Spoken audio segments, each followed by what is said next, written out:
السلام علیکم ناظرین، تلنگانہ نیوز ٹوڈے میں آپ کا خیر مقدم ہے۔ پیش خدمت ہے سرخیاں۔ ذات پات کی توق گلے میں ڈالنے سے ملک اور ریاست ترقی نہیں کر سکتے، ریاستی وزیر بلدی امور اور پنچایت راج KTR کا بیان۔ ریاستی وزیر بلدی امور اور IT منسٹر KTR نے کہا کہ اگر ملک اور ریاستوں کے گلے میں ذات پات کا توق ڈال دیا گیا تو ترقی نہیں ہو سکتی اور نہ ہی انسانی وسائل کا درست انداز میں استعمال ہو سکتا ہے، بلکہ ذات پات کے جھگڑوں سے سیکولرزم کی ارتھی ضرور اٹھ جائے گی۔ نوجوان کسی ملک کا سرمایہ ہوتے ہیں، لیکن ان کے ذہنوں میں زہر بھر دیا جا رہا ہے جس سے وہ سیکولرزم سے دور ہو جائیں گے۔ KTR نے ان خیالات کا اظہار پروفیسر لکشمن کی تحریر کردہ کتاب چریترا پوٹلو کے رسم اجرائی تقریب کے موقع پر کی۔ انہوں نے اپنا سلسلہ کلام جاری رکھتے ہوئے کہا کہ طلباء کو چاہیے کہ وہ اس وقت ملک میں رونما ہونے والے ناخوشگوار واقعات پر توجہ دیں۔ جب ملک میں انسانیت پر حملے ہو رہے ہوں تب نوجوان اس کا جواب سوچ سمجھ کر دیں۔ نوجوان اپنی تاریخ اچھی طرح جان لیں، ورنہ وہ ذات پات اور مذہب کے نام پر لڑائی کے شیطانی چکر میں پھنس جائیں گے۔ موجودہ مفاد پرست لیڈروں نے مذہب کو نشے کی طرح بنا دیا ہے۔ کسی سیاسی جماعت کے سائے تلے مذہب اقتدار پر آ جائے گا تو اس میں خلفشار بڑھے گا۔ مسلسل بارش کے سبب تلنگانہ میں تعلیمی اداروں کی تعطیلات میں محکمہ تعلیم نے توسیع دے دی ہے۔ تلنگانہ میں موسلا دھار بارش ہو رہی ہے۔ اس تناظر میں حکومت نے ایک اور اہم فیصلہ کیا ہے۔ چہارشنبے کو محکمہ تعلیم کی جانب سے ریاست کے تعلیمی اداروں کی تعطیلات میں ہفتے تک توسیع دی جا رہی ہے، یعنی پیر کو تعلیمی ادارے دوبارہ کھلیں گے۔ محکمہ موسمیات نے خبردار کیا ہے کہ بدھ سے مزید 3 دنوں تک تلنگانہ کے 11 اضلاع میں شدید بارش کا امکان ہے۔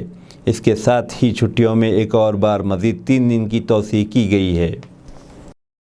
سنگارینی کالریز میں جونیئر اسسٹنٹ کی 177 ملازمتوں پر بھرتی ہوں گی، سنگارینی کالریز لمیٹڈ کا اعلان۔ سنگارینی کالریز لمیٹڈ کی جانب سے 177 ملازمین کو بھرتی کا اعلان کیا ہے اور درخواستیں طلب کی تھی، جس کی آخری تاریخ 10 جولائی تھی۔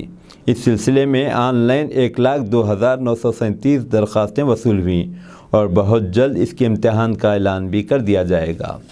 کرونا کے سلسلے میں مرکز نے ایک اہم فیصلہ لیا ہے، 75 دنوں میں بوسٹر ڈوز لینا ہوگا۔ مرکزی حکومت نے کرونا کے خلاف جنگ میں ایک اور اہم فیصلہ لیا ہے۔ ملک کے تمام لوگوں کو 75 دنوں تک مفت بوسٹر ڈوز دیا جائے گا۔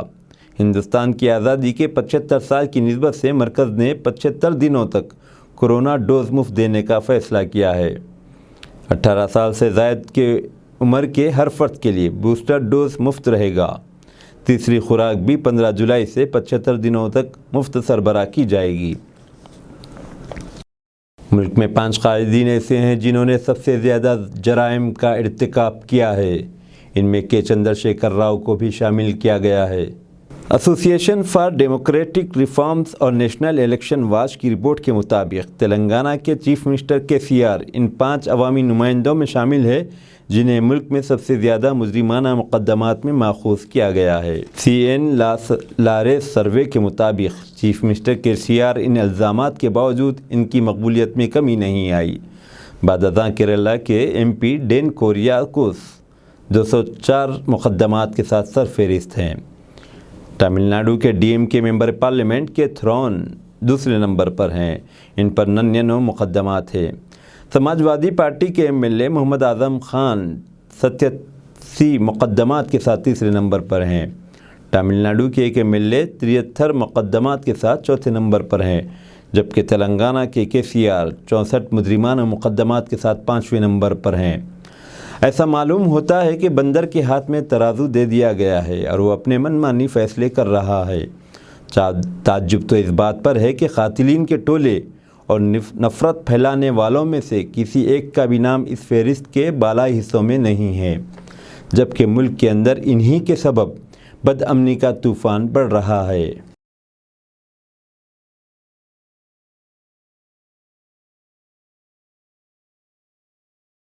کسٹم حکام نے چہارشنبے کو دہلی کے اندرا گاندھی ایئرپورٹ پر 45 ریوالور کے ساتھ میاں بیوی کو گرفتار کر لیا۔ 45 پستول لے جانے والے بھارتی جوڑے کو دہلی ایئرپورٹ پر گرفتار کر لیا گیا۔ انہیں اس وقت گرفتار کیا گیا جب وہ بندوقوں سے بھرے تھیلوں کے ساتھ ملک میں داخل ہوئے۔ محکمہ اس بات کا تعین کرنے میں مصروف ہے کہ پستول جعلی ہے یا اصلی۔ تاہم اس کیس کے تحقیقات کرنے والے نیشنل سیکیورٹی گارڈ NSG نے کہا کہ یہ اصلی بندوقیں ہیں۔ گرفتار میاں بیوی کا نام جگدیپ سنگھ اور جسوندر کور کے طور پر شناخت ہوئی ہے۔ ان بندوقوں کی قیمت تقریباً 22,50,000 روپے ہوگی۔ تاہم یہ پہلی بار نہیں کہ دونوں اس طرح بندوقیں اٹھائے ہوئے ہیں۔ تفتیش سے معلوم ہوا کہ پستول پہلے بھی ایک بار لایا گیا تھا۔ تفتیش کے دوران ملزمان نے اعتراف کیا کہ وہ ترکی سے 25 بندوقیں ہندوستان لائے تھے۔ اس کے ساتھ ہی معاملہ درج کرنے والے عہدیداروں نے کہا کہ انہوں نے مزید تفتیش شروع کر دی ہے۔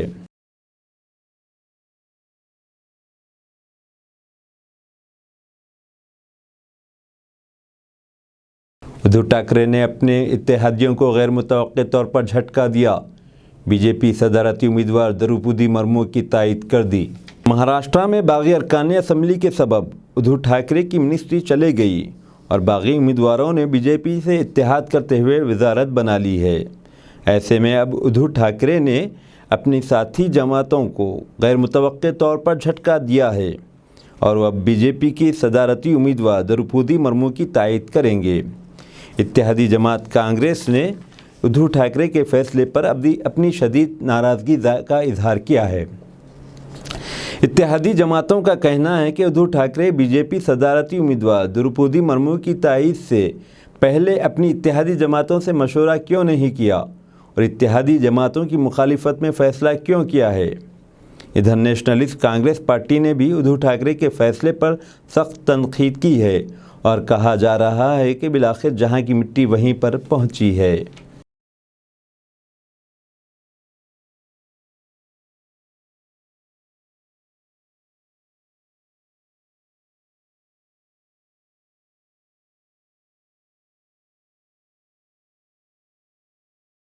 سری لنکا میں نگران کار صدر کے انتخاب کے بعد انہوں نے محکمہ پولیس کو ہدایت جاری کی کہ وہ امن و قانون کی صورتحال کو قابو میں رکھے۔ نگران کار صدر وزیر اعظم رانیل وکرم سنگھے نے پولیس اور فوج کو ہدایت جاری کی ہے کہ وہ صدر کے دفتر، صدر کے سیکریٹریٹ اور وزیر اعظم کی رہائش گاہ کو مناسب سیکیورٹی کا انتظام کریں۔ کہا جاتا ہے کہ سری لنکا کے صدر کسی پڑوسی ملک کو فرار ہو جانے کے بعد رانیل وکرم سنگھے کو نگران کار صدر سری لنکا مقرر کیا ہے۔ انہوں نے اپنے دفتر کے لوگوں پر الزام عائد کیا ہے کہ انہیں عبوری صدر کے طور پر کام کرنے سے روکا جا رہا ہے۔ انہوں نے الزام عائد کیا ہے کہ چند مرکزی دھارے کے سیاستداں بھی ان انتہا پسندوں کی حمایت کر رہے ہیں۔ امریکی صدر بائیڈن کی جانب سے فلسطینیوں کی تائید میں صرف ہونٹ ہلانا کافی نہیں ہوگا۔ امریکی صدر جو بائیڈن مشرقی وسطی کے لیے کوئی نیا چہرہ نہیں ہے، بلکہ امریکی صدر اوباما کے دور ہی سے جانے جاتے ہیں۔ تب وہ نائب صدر کے عہدے پر فائز تھے۔ علاوہ ازیں وہ طویل عرصے تک سینیٹر کے عہدے پر بھی فائز رہے۔ جو بائیڈن اسرائیل کے 2 روزہ دورے پر ہیں، وہ اسرائیل میں 2 دن قیام کریں گے۔ اس دوران وہ اسرائیل کے نئے وزیر اعظم یائر لپڈ اور سابق وزیر اعظم نفتالی بینٹ اور liquid party leader Benjamin Nitin Yahoo سمیت اعلیٰ اسرائیلی حکام سے ملاقات کریں گے۔ اس کے بعد وہ مقبوضہ علاقوں کا مختصر سے وقت کے لیے دورہ کریں گے، جہاں وہ فلسطینی صدر محمود عباس سے سرسری طور پر بات چیت کریں گے۔ اس کے بعد وہ جدہ جائیں گے، جہاں وہ اردن کے بادشاہ کے علاوہ BCC رہنما کے ساتھ غیر معمولی سربراہی اجلاس میں شرکت سے قبل شاہ سلمان اور محمد بن سلمان سے بات کریں گے۔ چین میں خام تیل کی درآمد 4 سال سے کم ترین سطح تک پہنچ گئی ہے۔ چین کے اسٹاک میں چہارشنبے کو روز اضافہ ہوا ہے، جس نے 3 سیشن کی کمی کا سلسلہ چھین لیا۔ اعداد و شمار کے مطابق جون میں برآمدات میں 5 مہینوں میں سب سے تیز رفتار سے اضافہ ہوا۔ ماہ جون میں خام تیل کی درآمدات میں کمی آئی ہے کیونکہ لاک ڈاؤن کی وجہ سے طلب متاثر ہوئی ہے۔ چہارشنبے کے اعداد و شمار سے ظاہر ہوتا ہے کہ جون میں چین کی یومیہ خام تیل کی درآمد جولائی 2018 کے بعد سب سے کم ہو گئی، کیونکہ ریفائنریز کو توقع تھی کہ کووڈ-19 لاک ڈاؤن کے اقدامات طلب کو کم کریں گے۔ دنیا کے سب سے بڑے خام تیل خریدار نے گزشتہ ماہ 35.82 ملین ٹن تیل درآمد کیا۔ جنرل ایڈمنسٹریشن آف کسٹمز کے اعداد و شمار کے مطابق 8.72 ملین بیرل یومیہ کے برابر ہے۔